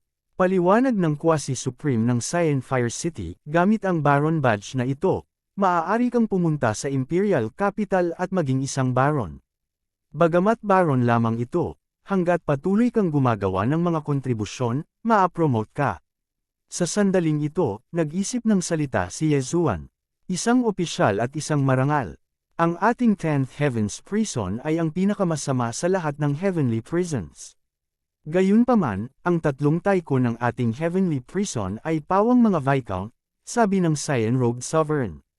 Ang 3 tycoon ng Heavenly Prison ay si Qingwo at ang 2 pa. Gayunpaman, ang ikinagulat ni Ye Zuan ay hindi lamang isang Heavenly Prison. Ang kasama niya ay ang pinakamasama. Congratulations, little brother. Nagpasalamat sa kanya ang 3 Quasi-Supreme. Kung hindi dahil kay Ye Zuan, hindi tiyak ang kahihinatnan ng labanang ito. Inalis ni Yezuan ang Baron Badge sa kanyang kamay at ikinulong ang kanyang mga kamao. Singers, pwede ko bang itanong kung ano ang Supreme Peel? Hindi alam ng tatlo kung bakit magtatanong ng ganoon si Yezuan sa ganoong sitwasyon. Nagtinginan sila sa isa't isa at sumagot ang Cyan-Robed Sovereign, ang Supreme Peel ay isang bagay na kailangan ng Quasi-Supreme. Kung mayroon kang Supreme Peel, ang tagumpay na rate ng pagtatatak sa iyong katawan ng Great Emperor Intent ay tataas ng husto. Nakikita ko, tumango si Yezuan, halos nahulaan na niya ito. Gayunpaman, pagkatapos pumatay ng napakaraming tao at pamunuan ang mahusay na labanang ito, hindi siya nakakuha ng kahit isang Supreme Peel. Little brother, kung pupunta ka sa Imperial Capital para igawad ang titulong Baron, makakatanggap ka ng isang Supreme Peel bawat taon. Hanggat mayroon kang isang Supreme Peel, siguradong makakalusot ka sa kalahating hakbang na Supreme Realm sa loob ng isang taon. Sabi ng half-step Supreme Realm expert mula sa Cyan Fire City. Isa lang, si Yezuan ay napuno ng paghamak. Isang baronet lang ang matatanggap niya kada taon. Napakakuripot. Sa sandaling ito, bigla siyang may naalala. Dali-dali niyang kinuyam ang kanyang mga kamao at sinabing, Singers, may gagawin pa ako, kaya mag-leave muna ako. Pagkatapos niyang magsalita ay umalis na siya. Ang Half-Supremes ng Blue Fire City ay tumingin sa kanyang likod at pinuri siya sa kanilang mga puso. Lahat sila ay Half-Step Supreme, ngunit kumpara kay Yezuan, sila ay masyadong mahina.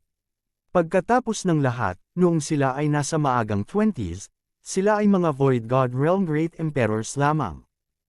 Natapos na ang malaking labanan, kaya hindi na kailangang magpatuloy pa si Yezuan dito. Nagmamadali siyang pumunta sa Blue Fire City at ipinagpalit ang lahat ng kanyang providence. Sabay palitan niya ng release order. Makalipas ang isang araw, umalis siya sa 10th Heaven.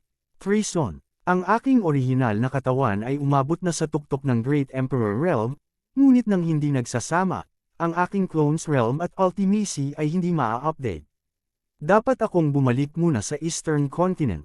Napaisip si Yezuan sa kanyang sarili.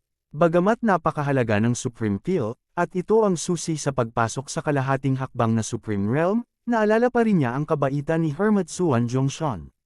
Ngayong naiintindihan na niya ang Disintegration Ultimacy, matutulungan niya si Hermit Zuan Zhongshan. Hindi maarok si Master, kailangan niya talaga ang Disintegration Ultimacy.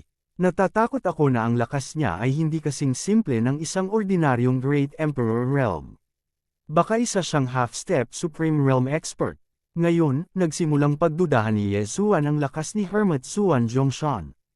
Kung si Hermit Zuan Zhongshan ay talagang isang half-step Supreme Realm expert, maaaring mayroon din siyang Supreme Peel. Sa oras na iyon, papatayin niya ang 2 ibon gamit ang isang bato. Gayunpaman, bago siya pumunta sa Chaotic Astral Ocean, bumalik muna si Yezuan sa Eastern Continent. Nang dumaan siya sa Death Desert at sa Great Wilderness at bumalik sa Sword God Palace sa Eastern Continent, napino na ni Ye Chong, Jiang Xinyan, at Duan Muyon ang kalooban ng Great Emperor at naging rank 8 Great Emperors. Nagkataon, ang orihinal na katawan ni Yezuan ay bumalik din sa Sword God Palace. Nang makita ni Ye Chong at ng dalawa pa ang orihinal na katawan ni Yezuan, halos mamatay na sila sa takot. Nagtaka sina Ye Chong at Jiang Xinyan kung mali ba ang kanilang naalala. Si Yezuan ay hindi lamang isang tao, ngunit isang pares ng kambal. Nang makita ng orihinal na katawan ni Yezuan ang kakaibang ekspresyon ng tatlo, tumayo siya kasama ang kanyang clone at ipinaliwanag, "Pare, inay, ako rin ito. Ito ang aking clone, isang puppet. Isang puppet. Zuanir, huwag kang magsinungaling sa akin. Paano magkakaroon ng katawan ng laman at dugo ang isang pepe? Paano ito magiging eksaktong kapareho mo?" Takot na tanong ni Ye Chong. Tumango sina Jiang Xinyan at Duan Muyon. Ayaw nang magpaliwanag ni Yezuan at sumanib sa kanyang clone. Sa susunod na sandali, ang cultivation level ng kanyang clone ay tumaas hanggang sa pinakamataas na Great Emperor, at maging ang Collapse Profound ay nasa parehong level. Nang makita nilang isa na lang si Yezuan ang natitira pagkatapos nilang magsanib na dalawa, nagsimula silang maniwala dito. "Ama, ina, ituring mo na lang akong kambal. Pupunta ako sa Chaotic Astral Ocean para ibalik ang iyong 2 manugang," sabi ni Yezuan.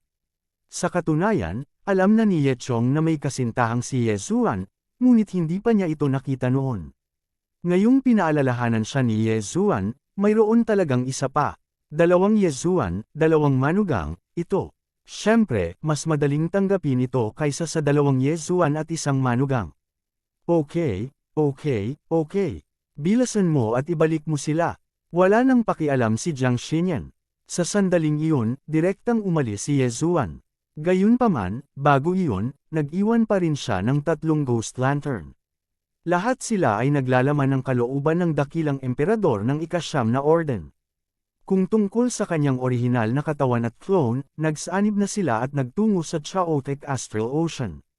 Wala pang kalahating araw, nakarating siya sa Chaotic Astral Ocean, pagkatapos ay ginamit ang kanyang clone para kunin si Song Suijing at ang iba pa. Naglakbay din siya sa Skywater Continent para sunduin si Lin Wenyu at ang iba pa. Kung tungkol sa kanyang orihinal na katawan, pumunta siya sa mistikong bundok. Napakalakas ng kanyang kasalukuyang lakas, kaya mas mabuting maghiwalay ang kanyang orihinal na katawan at clone upang maiwasang mamatay ng sabay-sabay. Sa lalong madaling panahon, ang kanyang orihinal na katawan ay dumating sa Mystic Mountain. Ang mistikong bundok ay katulad pa rin ng dati. Maraming mga pirata ang dumating upang maunawaan ang Gravity Profound. Napuno ng emosyon si Ye Zuan. Direkta siyang lumipad sa itaas ng ulo ng mga taong ito ng dahan-dahan. Paminsan-minsan, kailangan pa niyang magpakitang gilas para masiyahan ang kanyang kawalang kabuluhan. Napakabigat ng Mystic Mountain. Kahit nahihirapan akong maglakad, pero lumilipad sa langit ang taong iyon.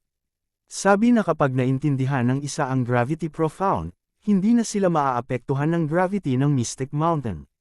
Naintindihan niya siguro ang Gravity Profound. Kabanata 739. Ang grupo ng mga tao sa ibaba ay mahinang nag-uusap. Para kay Ye Zuan, lumipad siya sa Mysterious Mountain Range sa ilalim ng kanilang kakaibang mga tingin. Sino nandyan? Kakapasok lang ni Ye Zuan sa Mount. Zuan ng makarinig siya ng sigaw. Nakilala ni Ye Zuan ang boses. Boses iyon ni Hiyan. Bumilis ang tibok ng puso niya. Dahil isa siyang Pick Great Emperor, itinago niya ang kanyang aura. Gayunpaman, nagawa pa rin ni Hiyan na matuklasan siya. Si Hiyan ay talagang hindi isang Pick Empty God Realm King at malamang na hindi isang Empty God Realm Great Emperor. Half-step to Sovereign. Ito ang hula ni Ye Zuan.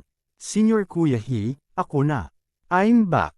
Sagot ni Ye Zuan. Sa sumunod na sandali, nakita niya ang isang pamilyar na figure na lumilipad. Siya si Yan. Junior Kuya Ye. Medyo nabigla si Hiyan.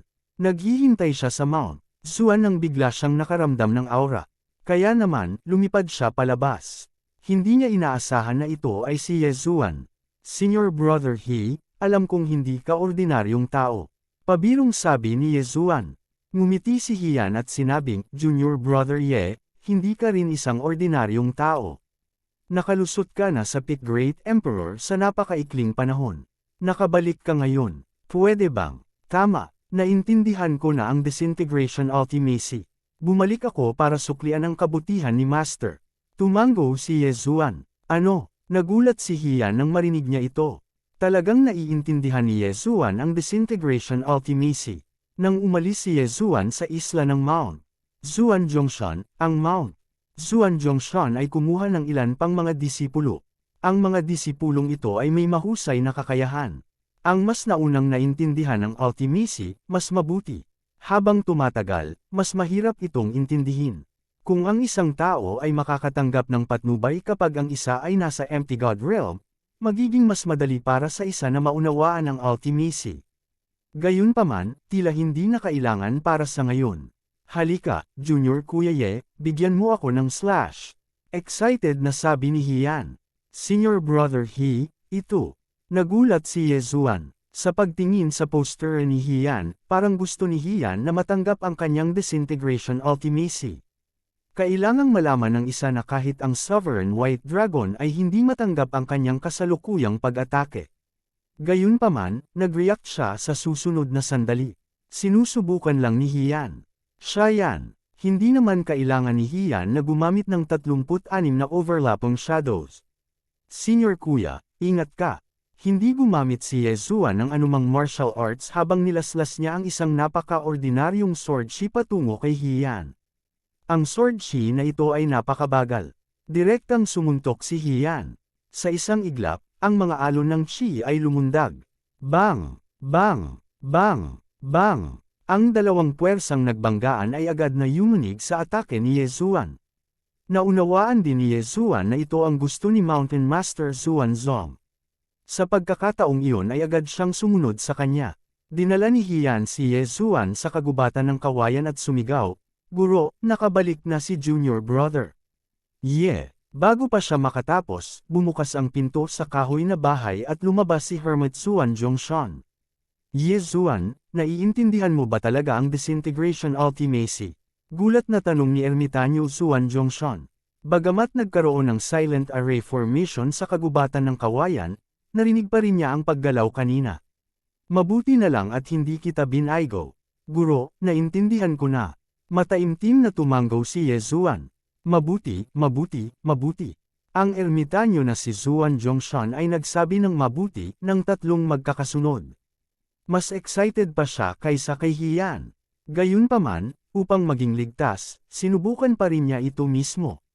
Pagkatapos ng 256 na muffled sounds, tumawa ng malakas si Hermit Xuan Zhongshan. Ito talaga ang disintegration ultimacy. Yezuan, ginawa mo talaga. Lubos akong nasisiyahan. Master, paano ako makakatulong? Tanong ni Yezuan. Gusto kong gamitin mo ang disintegration ultimacy para sirain ang isang pinto. Lumipad si Ermitanyo Xuan Zhongshan at sinabing, walang oras na mawawala. Aalis tayo kaagad. Kung magtagumpay tayo, bibigyan kita ng 100 Supreme Pills. Okay, naningkit ang mga mata ni Yezuan.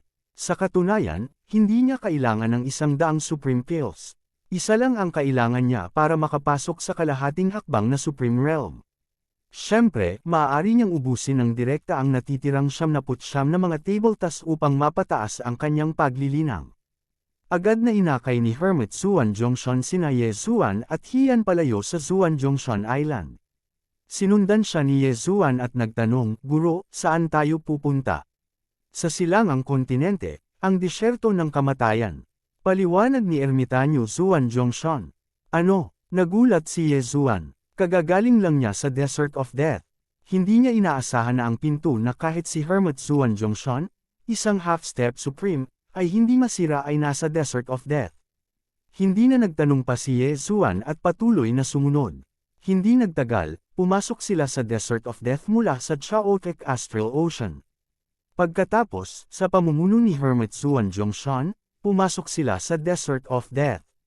Ang Death Desert ay isang mapanganib na lugar para sa mababang antas ng Empty God Realm Emperors. Gayunpaman, sa kanilang tatlo, si Yezuan, na pinakamahina, ay ang pinakamataas na Great Emperor.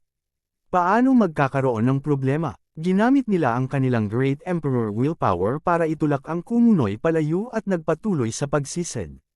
Maya-maya, nakarating sila sa isang misteryosong lugar. Mayroong isang hanay dito na pumihil sa kumunoy na tumagos. Tumingin si Yezuan sa paligid at gulat na nagtanong, Guro, nasaan ito? Sumagot si Hiyan, ito ay isang sinaunang relic. Ito ang libingan ng isang general ng isang sagradong dinastiya na ibinagsak ng Sunflame Sacred Dynasty. Libingan ni General. Nagtaas ng kilay si Yezuan. Alam din niya na iba ang general na ito sa nasa 10th Heaven Prison. Ang general sa Heaven Prison ay higit sa isang rank 8 Great Emperor. Gayunpaman, ang bagay sa libingan ng general ay isang bagay na kahit isang kalahating hakbang na Supremo ay gusto. Sa sandaling ito, pinangunahan ni Hermit Xuan Zhongshan ang dalawa ng mas malalim at sa wakas ay nakakita ng isang simpleng bronze na pinto. Sa pintuan, may 2 taong nakasuot ng baluti at may hawak na mahabang espada. Sila ay tumingin makapangyarihan at hindi pangkaraniwang. Sa kabilang side ng pinto, may 4 na butas na tila mga keyholes. Ito ang pinto. Kahit ako ay hindi may galaw ang pintong ito. Yezuan, subukan at tingnan kung masisira mo ito gamit ang iyong disintegration profound. Sabi ni Ermitanyo Xuan Zhongshan habang nakaturo sa pinto. Okay, tumango si Yezuan. Pagkatapos, inilabas niya ang 8 Desolate Sword at nilaslas ang Pinto, boom, boom, boom, boom. Ang mga laslas ay tumama sa pinto at ang defensive array dito. Sa isang iglap, umalog ito ng mahigit 200 beses. Ang pag-atake ni Yezuan ay maaaring makapinsala sa Supremacy White Dragon. Gayunpaman, wala itong epekto sa pintuan. Walang epekto, Yezuan, subukan muli. Tumangging sumuko si Ermitanyo Zuan Zhongshan. Muling umatake si Yezuan ng walang pag-aalinlangan. 36 overlapping shadows, 256 na layered earth pulse. Kabanata 740. Gayunpaman, ang cultivation aptitude ay wala kay Yezuan. Sa Divo-uring system, hindi niya kailangang mag-cultivate ng normal. Kung siya ay ipinanganak bilang Crown Prince ng Sunflame Sacred Dynasty, maaaring isa na siyang supremacy sa ngayon. Ang mga tao ay ipinanganak na hindi pantay. Ang oras ay hindi patas sa simula. Pagkatapos, inilabas ni Zuan Zhongshan sina Yezuan at Hiyan sa libingan ng general. Gayunpaman, pagdating nila sa lupa, bigla silang nakaramdam ng mga alon ng malalakas na aura. May isang eksperto, ungol ni Hermit Zuan Zong habang ang kanyang ekspresyon ay agad na naging solemn na. Ibinaling niya ang kanyang ulo at natuklasan ang ilang tao na mabilis na lumilipad patungo sa kanila. Sila ay hindi bababa sa kalahating hakbang na Supreme Sovereigns. Tanging ang mga half-step na Supreme Sovereigns lamang ang makapagpapaingat kay Zhongshan Zuanye. Gayunpaman, nang makita ng Mountain Man na si Zuan Zong ang hitsura ng taong dumating, agad na lumuwag ang kanyang seryosong ekspresyon. Kilala niya ang taong dumating. Hindi lang niya kilala ang mga ito, kundi pati si Yezuan. Xingwo, bakit ka nandito? Nagtatakang tanong ni Zhongshan Zuanye. Xingwo, ang pangalang ito ay malawak na kumalat sa 10th Heaven Prison dahil isa siya sa 3 Panginoon doon. Narinig na siya ni Yezuan dati. Gayunpaman, ang mas ikinagulat ni Yezuan ay nakilala niya talaga ang matandang nangunguna. Ang matandang ito ang gumamit ng Twin Life Fruit para ipalit sa kanyang Wind Dragon Slash. Isa siya sa 3 Panginoon sa 10th Heaven Prison, ang Master ng Green Fire City. Zhongshan Zuan, bakit ka nandito? Nagulat si Qingwo. Nilingan niya si Yezuan at sinabing, Kuya, nagkita tayong muli. Normal na makita si Zhongshan Zuanye dito, ngunit kakaibang makita si Yezuan. Magkakilala kayo. Nagulat si Zhongshan Zuanye. Pagbati, Senyor, binati siya ni Yezuan. Sa sandaling ito, naayos na ni Yezuan ang kanyang mga iniisip. Hindi nakakagulat na ang isang Pick Great Emperor ay maaari lamang maging isang subordinate. Ang maputing buhok na matandang lalaki ay ang Master ng Green Fire City, isa sa 3 Panginoon sa 10th Heaven Prison. Haha, naiintindihan ko na. Zhongshan Zuan, gusto mong subukan ng Disintegration Ultimacy para makita kung mabubuksan nito ang gate ng General's Tomb. Naunawaan kaagad ni Qingwo. Tama, sa kasamaang palad, kahit ang Disintegration Ultimacy ay hindi mabuksan ang gate ng formation ni General Wolf Fang. Tumango si Zhongshan Zuanye. Ngumiti si Qingwo at sinabing, hindi mahalaga. Ang ika-4 na susi ay lumitaw. Ano, totoo ba yun? Nagulat si Zhongshan Zuanye. Tama, it's all thanks to this little brother. Ngumiti si Qingwo at tumango. Pagkatapos, tumingin siya kay Yezuan. Pagkatapos, ipinaliwanag niya sa kanya ang buong pagkakasunod-sunod ng mga pangyayari. Naramdaman ni Zhongshan Zuanye na may ginawa siyang hindi kailangan. Ang ika-4 na susi ay nakatago sa Wind Dragon Slash. Matagal nang alam ni Yezuan ang tungkol sa sikretong ito. Kung hindi, hindi siya pababayaan ni Qingwo. Hihingi sana siya ng Thunder Rush Sword. Gayunpaman, hindi na niya kailangan ng Thunder Rush Sword ngayon. Ngayong lumabas na ang ika-4 na susi, kailan natin ipapaalam sa iba? Pang-3 angkan, tanong ni Zhongshan Zuanye. Ipinaalam ko na sa kanila. Alam nila ang tungkol dito at darating sila para buksan ang libingan ng general kasama ko. Tumango si Qingwo. Naaalala mo pa ba ang kasunduan natin? Tanong muli ni Zhongshan Zuanye. Ngumiti si Qingwo at sinabi, syempre hindi. Ang 3 angkan ay makapangyarihan. Kailangan nating magtulungan. This time, maaga akong dumating para ipaalam sa inyong dalawa. Panipi, good. Since that's the case, I'll make a extra trip and call Taiji over. Sinabi ni Zhongshan Zuanye. Nagulat si Yezuan nang marinig niya ang pangalang Tai. Master, Tai, baka si Sword God Tai. Hindi malay na tanong ni Yezuan. Tama, sinabi ko na sa iyo noon na magkaibigan kami ni Tai. Sabay kaming tatlo na gumala sa Sunflame Sacred Dynasty. Tumango si Zhongshan Zuanye at sinabing, mukhang hindi mo alam na si Tai ay isang half-step supreme. Not to mention you, pati anak niya malamang hindi alam. Katulad pa rin ng dati ang lalaking iyon. Panipi, sa katunayan, hindi inaasahan ni Yezuan na ang Sword God Tai ng Tai Palace ay magiging isang half-step supreme. Hindi man lang niya sinabi sa anak niyang si Wuzhang. Masyado siyang low-key.